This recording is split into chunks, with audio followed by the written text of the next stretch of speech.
सभी भैया बहनों का दिन मंगलमय हो।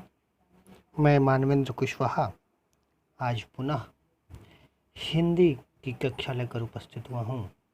आज हम सभी सुरभि भाषा संपदा के भाग 8 अर्थात कक्षा अष्टम के लिए पाठ 3 घुमक्कड़ी के दूसरे भाग का अध्ययन करेंगे।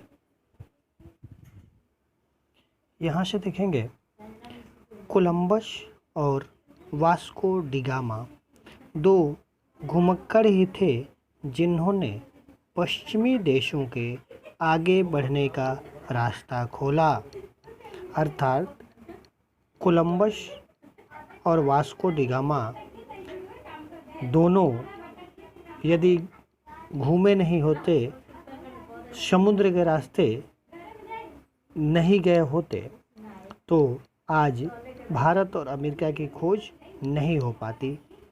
एक ने भारत की खोज की, दूसरे ने अमेरिका की खोज की। कोलंबस ने अमेरिका की खोज की और वास्को डी गामा ने भारत की खोज की। इन दोनों ने अपने से अर्थात पश्चिमी देशों से भारत आने का समुद्री मार्ग ढूंढा और अमेरिका जाने का भी समुद्री मार्ग ढूंढा। अमेरिका अधिकतर निर्जन सा पड़ा था। अमेरिका निर्जन अर्थात जहाँ कोई जन वास न करे, जहाँ व्यक्ति न रहते हों, अर्थात एकांत जगह रहता था। एशिया के कूपमंडूकों को घुमक्कड़ धर्म की महिमा भूल गई। एशिया के कूपमंडूक अर्थात एशिया महाद्वीप के जितने भी रहने वाले लोग हैं, वह एक कुएं के, कूप मतलब कुआं, मंडूक मतलब मेढक, अर्थात कुएं के मेढक के समान एक ही जगह सिमटे रहे, एक ही जगह रह पाए, क्योंकि वह घुमक्कड़ धर्म की महिमा को भूल गए। अपने घुमक्कड़ धर्म को, उसकी विशेषताओं को भूल गए थे। इसलिए उन्होंने अमेरिका पर अपनी झंडी नहीं गाड़ी, इसलिए उन्होंने अमेरिका की खोज नहीं की। क्योंकि जब घुमक्कड़ धर्म ही भूल गए, तो फिर अमेरिका की खोज, उसके समुद्री रास्तों की खोज कैसे कर पाते। 2 शताब्दियों पहले तक ऑस्ट्रेलिया खाली पड़ा था। यानी 2 शताब्दी अर्थात 200 वर्षों, शताब्दी मतलब 100 वर्ष, 2 शताब्दी मतलब 200 वर्ष पहले तक ऑस्ट्रेलिया जो महाद्वीप आज है, ऑस्ट्रेलिया सबसे छोटा महाद्वीप है। आज 200 साल पहले तक वह बिल्कुल खाली पड़ा था, कोई उस पर कब्जा नहीं किया था। चीन और भारत को सभ्यता पर बड़ा गर्व है। यानी चीन और भारत को अपनी सभ्यता और संस्कृति पर बड़ा ही गर्व है कि मैं सबसे अधिक प्रसिद्ध हूँ। लेकिन इनको इतनी अक्ल नहीं आई कि वहाँ जाकर अपना झंडा गाड़ाते। लेकिन इनको इतनी भी समझ नहीं आई कि ऑस्ट्रेलिया पर जाकर अपना कब्जा जमा पाते, क्योंकि यह अपना घुमक्कड़ धर्म ही भूल चुके थे। घूमते तब न वह जानते कि ऑस्ट्रेलिया जो महाद्वीप है वहाँ पे कोई वास नहीं करता है, तब जाकर वो अपना वहाँ पर कब्जा कर पाते, उस पर आधिपत्य स्थापित कर पाते। आज अपने जनसंख्या के भार से भारत और चीन की भूमि दबी जा रही है और ऑस्ट्रेलिया में 1 करोड़ भी आदमी नहीं है। आज भारत और चीन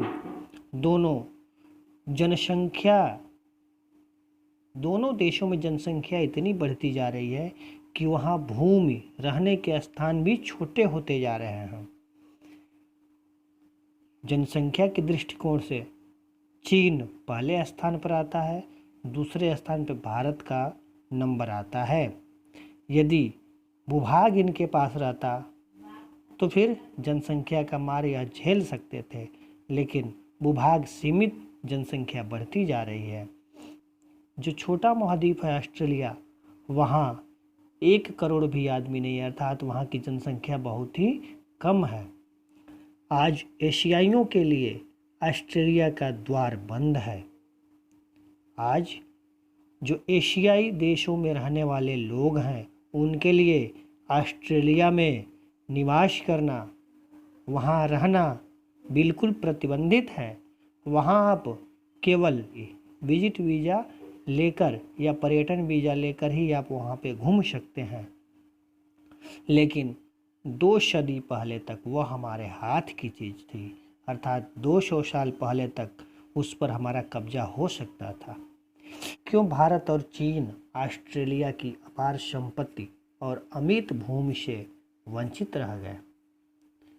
अब क्यों राहुल सांकृत्यायन जी यहाँ प्रश्न पूछ रहे हैं कि भारतवासी और चीनी ऑस्ट्रेलिया की उस अपार संपत्ति और अमित भूमि, अर्थात वह भूमि जिसका जो को भी नष्ट नहीं हो सकता है, ऐसी भूमि और वहाँ अपार संपत्ति से क्यों वंचित रह गए? फिर उत्तर भी बता रहे हैं राहुल सांकृत्यायन जी, इसलिए कि घुमक्कड़ धर्म से विमुक्त थे, उसे भूल चुके थे। इसलिए क्योंकि वे घुमक्कड़ धर्म से विमुक्त, अर्थात घुमक्कड़ धर्म को पहचान ही नहीं पाए, उससे वह भूल चुके थे। वह यदि घूमने जाते तो उन चीज़ों को जान पाते। दुनिया के अधिकांश धर्मनायक घुमक्कड़ रहे। दुनिया के अधिकांश धर्मनायक घुमक्कड़ रहे। धर्माचार्यों में, अब देखिए, धर्मनायक यानी धर्म की स्थापना करने वाले सभी घुमक्कड़ थे, और इसमें धर्माचार्य यानी धर्म के जो आचार्य थे, जो विभिन्न विभिन्न धर्मों की शिक्षाएं देते थे, उनके आचार विचार, बुद्धि, तर्क और सहायता में सर्वश्रेष्ठ बुद्ध घुमक्कड़ राज थे। अर्थात धर्माचार्य, धर्म के आचार्यों में सर्वश्रेष्ठ महात्मा बुद्ध थे, वह एक महान घुमक्कड़ थे। राहुल सांकृत्यायन की भाषा में, यदि महात्मा बुद्ध घुमक्कड़ नहीं होते तो आज महात्मा बुद्ध के अनुयायी चीनी नहीं होते, जापान नहीं होता। महात्मा बुद्ध के अनुयायी भारत से अधिक अन्य देशों में पूजे जाने वाले हैं। यद्यपि वे भारत से बाहर नहीं गए, लेकिन वर्ष के 3 मासों को छोड़कर एक जगह रहना वह पाप समझते थे। राहुल सांकृत्यायन जी बता रहे हैं कि हालांकि महात्मा बुद्ध भारत से बाहर नहीं गए, लेकिन 1 वर्ष के 3 मास यानी 3 महीने तक एक स्थान पर वह रहना पाप समझते थे। वह एक जगह स्थिर नहीं रहते थे। वह अपने आप ही घुमक्कड़ नहीं थे, बल्कि आरंभ में ही अपने शिष्यों से उन्होंने कहा, चरथ भिक्खवे। उन्होंने प्रारंभ से ही यानी शुरुआत से ही उनमें यह घुमक्कड़ की अभिलाषा व्याप्त थी। वह अपने शिष्यों से भी कहते थे, चरथ भिक्खवे, जिसका अर्थ होता है भिक्षुओं घुमक्कड़ी करो, अर्थात हे भिक्षुओं आप घुमक्कड़ी करो, घुमक्कड़ी करने से ही हम सभी समृद्ध होंगे। भारत के प्राचीन धर्मों में जैन धर्म भी है। भारत के प्राचीन धर्मों में, अब यहाँ पे देखिए, बौद्ध धर्म के अनुयायी और इसकी स्थापना करने वाले हमारे भगवान महात्मा बुद्ध जी हैं, और जैन धर्म भी एक बौद्ध धर्म के समान ही चला, जिसकी स्थापना महावीर स्वामी जी ने किया। जैन धर्म के प्रतिष्ठापक श्रमण महावीर कौन थे? वह भी घुमक्कड़ राज थे। यहाँ पे राहुल जी बता रहे हैं कि जैन धर्म के प्रतिष्ठापक अर्थात जैन धर्म की स्थापना करने वाले श्रमण अर्थात घूमने वाले महावीर कौन थे? फिर वह बता रहे हैं कि वह भी घुमक्कड़ राज थे, वह भी घूमने वाले थे। घुमक्कड़ धर्म के आचरण में छोटी से बड़ी तक सभी बाधाओं और उपाधियों को उन्होंने त्याग दिया था। यानी घुमक्कड़ धर्म के आचरण में, घुमक्कड़ धर्म को अपनाने के लिए, अपने स्वभाव में लाने के लिए छोटी से बड़ी तक सभी बाधाओं और विभिन्न उपाधियों को उन्होंने त्याग दिया। अपने महल, अपने घर द्वार, अपनी पत्नी, वस्त्र, सब कुछ का उन्होंने त्याग किया। यहाँ पे देखिए लिखा है कि घर द्वार नारी संतान ही नहीं, घर द्वार और राजपाट उनका था, राजपाट ही नहीं, अपनी पत्नी और पुत्र को भी उन्होंने घुमक्कड़ धर्म को अपनाने के लिए त्याग दिया। वस्त्र का भी वर्जन किया था, अर्थात वस्त्र का भी त्याग उन्होंने कर दिया था। उन्होंने कहा था करतल भिक्षा तरुतल वास, अर्थात करतल, माना हाथ पे भिक्षा लीजिए और तरुतलवास, वृक्ष के नीचे निवास कीजिए। यानी हाथों में भिक्षा और वृक्ष के नीचे निवास। तथा दिगंबर, जिन्हें दिगंबर कहा गया, दिगंबर को उन्होंने इसलिए अपनाया था कि निर्द्वंद विचरण में कोई बाधा न रहे। दिगंबर, संधि विच्छेद करेंगे दिगंबर को, दिगंबर अर्थात दिशा ही जिनके अंबर वस्त्र हैं, वह दिशाओं को ही अपना वस्त्र समझते थे, इसलिए वह नग्न अवस्था में ही विचरण करते थे। और इसलिए महावीर स्वामी ने दिगंबर वेश को अपनाया, क्योंकि उन्हें कहीं भी विचरण करने में कोई बाधा न रहे। निर्द्वंद यानी निर्विवाद रूप से वह कहीं भी अपना घुमक्कड़ी कर सकें। भगवान महावीर दूसरी तीसरी नहीं, प्रथम श्रेणी के घुमक्कड़ थे।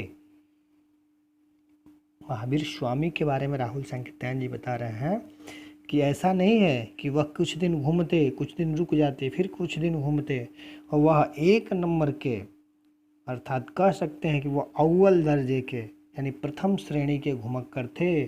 वह आजीवन घूमते रहे, यानी जब तक उनका जीवन रहा तब तक वे घूमते ही रहे। वैशाली में जन्म लेकर विचरण करते ही पावा में उन्होंने अपना शरीर छोड़ा। बुद्ध और महावीर से बढ़कर यदि कोई त्याग, तपस्या और सहृदयता का दावा करता है तो मैं उसे केवल दंभी कहूँगा। राहुल संकीर्तन जी कहते हैं कि वैशाली में जन्म लेकर उन्होंने पावा अर्थात कुशीनगर में अपने शरीर को त्याग किया, लेकिन उनकी त्याग तपस्या से और उनकी सहृदयता, उनके जैसा समान हृदय वाला व्यक्ति घुमक्कड़ी होते हुए भी सबकी भलाई के लिए कार्य किया, समाज की भलाई के लिए कार्य किया। ऐसा में कोई आज की दुनिया में नहीं है।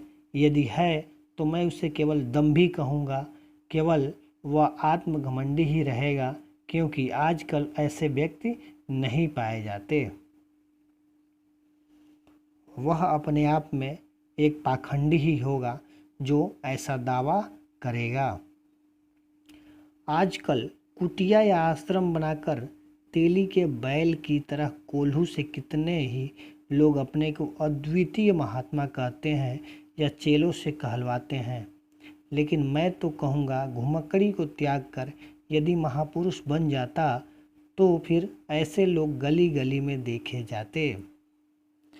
राहुल संकीर्तन जी कह रहे हैं कि आजकल एक कुटिया या आश्रम बनाकर तेली के बैल की तरह कोल्हू से बंधे, अर्थात एक ही जगह केवल बैठकर चक्कर लगाने से यदि कोई अपने आप को अद्वितीय महात्मा कहे, अद्वितीय यानी जिसके जैसा दूसरा कोई ना हुआ हो, ऐसा महात्मा कहे, या अपने चेले लोग अपने आप को महान कहलवाएं, तो मैं यह कहूँगा कि घुमक्कड़ी को त्याग कर यदि लोग महापुरुष बन जाते तो फिर बिना घूमे हुए महान पुरुष लोग चारों तरफ देखे जाते, गली गली चौक चौराहे पर देखे जाते। मैं तो जिज्ञासुओं को खबरदार कर देना चाहता हूँ कि वे ऐसे मुल्लमे और महात्माओं और महापुरुषों के फेर से बचे रहें। मैं तो जिज्ञासुओं, जिनको घुमक्कड़ी में जिज्ञासा है, मैं उनको खबरदार कर देना चाहता हूँ, उनको चेतावनी देना चाहता हूँ कि वे ऐसे झूठ फैलाने वाले महात्माओं, झूठे उनके शिष्यों और उनके महापुरुषों के फेर में जाने से बचें, क्योंकि वे स्वयं तो तेली के बैल के समान ही एक जगह गोल गोल घूमेंगे और दूसरों को भी अपने जैसा वैसा ही गोल गोल घुमाएंगे। आज की कक्षा में इतना ही। सभी भैया बहन महावीर स्वामी और महात्मा बुद्ध की सामान्य जानकारियों को अपनी उत्तर पुस्तिका में अंकित कर लेंगे। धन्यवाद।